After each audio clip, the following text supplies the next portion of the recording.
Bismillahirrahmanirrahim. Al-Wahdatu Tsaniyah, Chapter 2, At-Tarwihu 'anil Nafs, ang pagpapahinga sa sarili. Al-insanu yahtaju ila tarwih.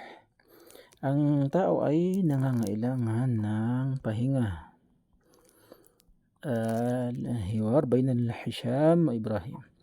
Hisham, alhamdulillahi ala salamatika ya Ibrahim. Alhamdulillah ala salamatika sa iyong magandang kalusugan, maayos na lagay, ya Ibrahim. Sabi ni Ibrahim, syukran lak, salamat sa iyo, ana bi khairin, ako ay good, maayos, walhamdulillah. Hisham, mada hadas, anong nangyari? Limada anta huna, bakit ikaw nandito? Bakit ka nandito? Ibrahim, ugmi alayya, hinimatay ako, ugumiya. Wa ana fi syarika, ako ay nasa kumpanya. Wa indama afaqtu, at nang ako ay magising, afaqa, indama afaqtu wajadtu nafsi huna bil mustashfa.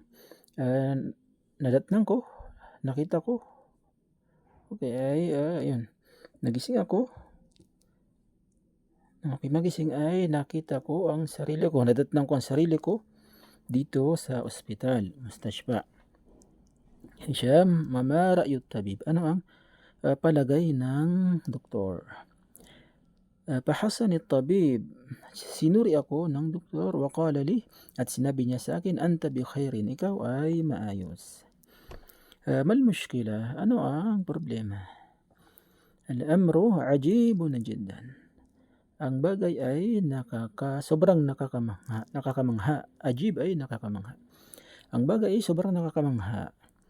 Talaba minit tabib, hiningi sa akin ng doktor na an ugayyira usluba hayati, na palitan ko, gayyara yugayiru, na palitan ko ang usluba hayati, ang style, uslub, uri, okay, style ng aking pamumuhay. Hisham, tugayiru usluba hayatik, palitan mo ang iyong style ng pamumuhay. Mada yaqsid, ano ang minimin niya, Qala li, sinabi niya sa akin, hayatuka kulluha amal, ang buhay mo ay puro pagtatrabaho, kulluha amal, la tarwiha fiha, walang pahinga, wala kang pahinga. Hisham, ya lahu min amrin ajib, talagang nakakamangha, nakakapagtaka. Ibrahim, sadaqat tabib, tama ang doktor, sadaqat tabib, tama ang doktor, pahayati kulluha amal, ang buhay ko ay lahat puro trabaho, la tarwiha fiha, at walang pahinga. Hisham, mabima nasahak, at ano ang inadvise niya sa'yo? Anong inabiso niya sa'yo? Sabi niya, Ibrahim, an aqdiya al-utlata fi baladin jamil, na igugol ko, ilaan ko ang holiday, utla, bakasyon, fi baladin jamil, sa lugar na maganda. Hisham, ya laha min nasihatin tayyiba, napakagandang advice.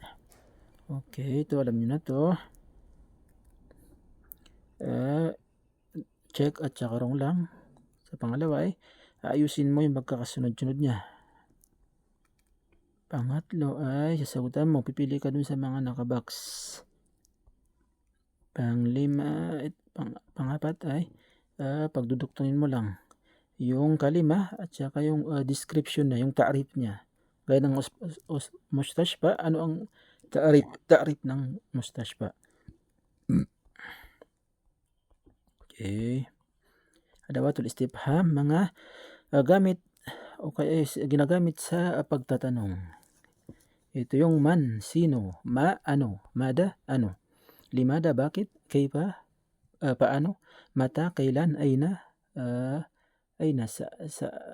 kailan, mata, kailan, aina, saan, kam, magkano, ilan. Ay, alin. Hal, ano. Ano. Yan ang paggamit. Una yung man. Hada akhi. Ito ay ginagamit sa tao. Man hada. Hada akhi. Sino ito? Ito ay kapatid ko. Pangalawa yung ma. Hada kitabun. Ma hada kitabun. Na ginagamit sa hindi tao. Ano ito? Hada kitabun. Ito ay libro. Mada, pares din ng ma. Mada hadas. Anong nangyari? Ugmiya alayya. Nakulaps ako. Patanong din siya. Limada, bakit? Limada antahuna, bakit ka nandito? Liadru sa ulum, para mag-aral ng science. Paano? Kaypa haluka, paano ang kalagayan mo? Bikhairin walhamdulillah. Mata, kailan? Mata tusafir, kailan ka maglalakbay? Usafiru gadan insyaAllah. Maglalakbay ako bukas insyaAllah. Ayna al-kitab? Nasaan? Ayun, nasaan ang libro? Al-kitab bil haqibati, ang libro ay nasa bag. Kam tiflan lak? Ilan ang baby mo? Anak mong bata, maliit. Khamsatu atfalin, 5 mga bata. Ay kitabin turid, alin ang gusto mong kitab? Uridu kitab al-qawaid, gusto ko ng book of rules, grammar. Hal tasma'ul adan, narinig mo ba ang adan, yung call of prayer? Naam, asma'uhu, oo, narinig ko ito. At tasma'ul adan, pares sila ng at tasma'ul adan. Narinig mo ba ang adan? Naam, asma'uhu. Ito, pipili ka lang ng angkop na sagot. Kukuha ka dun sa naka-box, lagay mo dun sa mga number. Ito naman, sualan, di ko jawabin. Al-ajwibat al-tali. Ito ay gagawa ka ng tanong na ang sagot ay yung nasa tapat niya. Gaya ng nasa example. Ito, pas mo.